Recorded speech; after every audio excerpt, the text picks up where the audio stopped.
بسم اللہ الرحمن الرحیم۔ السلام علیکم۔ اللہ کا نور برستا ہے جو شعبان کے پہلے 10 دن یہ کلمات پڑھتا ہے۔ اللہ کے نبی کے بتائے ہوئے ایسی دعا، ایسے کلمات جس کو پڑھنے سے گھر میں اللہ کا نور برستا ہے۔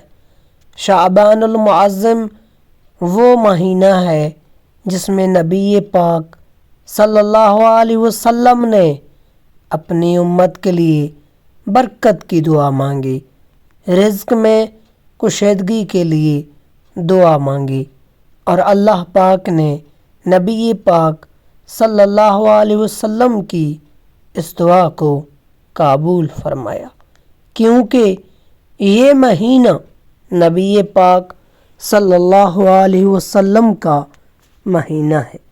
اس مہینے میں اللہ پاک نے حضرت میکائیل علیہ السلام کو حکم دیا ہے کہ میرے بندوں کے لیے خزانوں کے بند دروازوں کو کھول دو، رزق کے بند دروازے کھول دو۔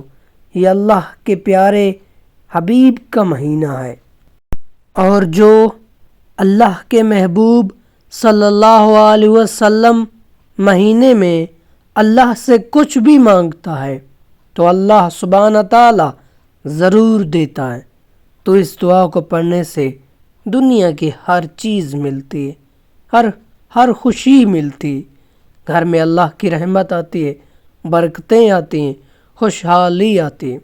خاص طور پر شعبان کے پہلے 10 دن اس دعا کو لازمی پڑھیں۔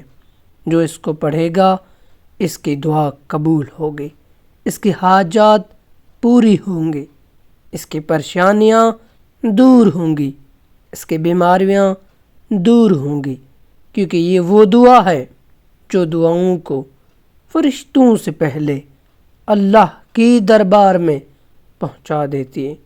تو یہ دعا، یہ کلمات، یعنی اللہ کے یہ نام وہ نورانی نام ہیں جن کو پڑھنے سے گھر میں اللہ کا نور برستا ہے، اللہ کی رحمتیں آتی ہیں۔ ان ناموں کو آپ نے شعبان المعظم کے پہلے 10 دن 27 مرتبہ یا رحیم، یا کریم، یا کریم، یا معز، ان کو جو پڑھے یعنی پڑھتا ہے پورا سال، اس گھر میں اللہ کا نور برستا ہے، اللہ کی رحمتیں برستی ہیں، اللہ کی برکتیں برستی ہیں انشاءاللہ۔ ان کو پڑھنے سے اللہ کے دنیا کی ہر چیز دے گا۔ یہ وہ اسم مبارک ہیں جن کو پڑھ کے انسان دنیا کی ہر چیز خرید سکتا ہے۔ یہ اللہ کے وہ صفاتی نام ہیں، جب کوئی بندہ ان کو پڑھتا ہے تو اللہ پاک بہت زیادہ خوش ہوتے ہیں۔ ہمارے پیارے آقا صلی اللہ علیہ وسلم کا بتایا خاص مجرب عمل ہے، جو پڑھے گا اس کے گھر میں اللہ کے نور کی، اللہ کے رزق کی، اللہ کی رحمتوں، برکتوں کی بارش برسے گی انشاءاللہ۔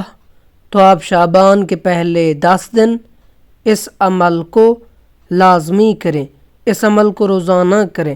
کسی بھی نماز کے بعد اللہ پاک کے یہ نام پڑھیں، تو آپ بھی اس کو لازمی انجام دیں۔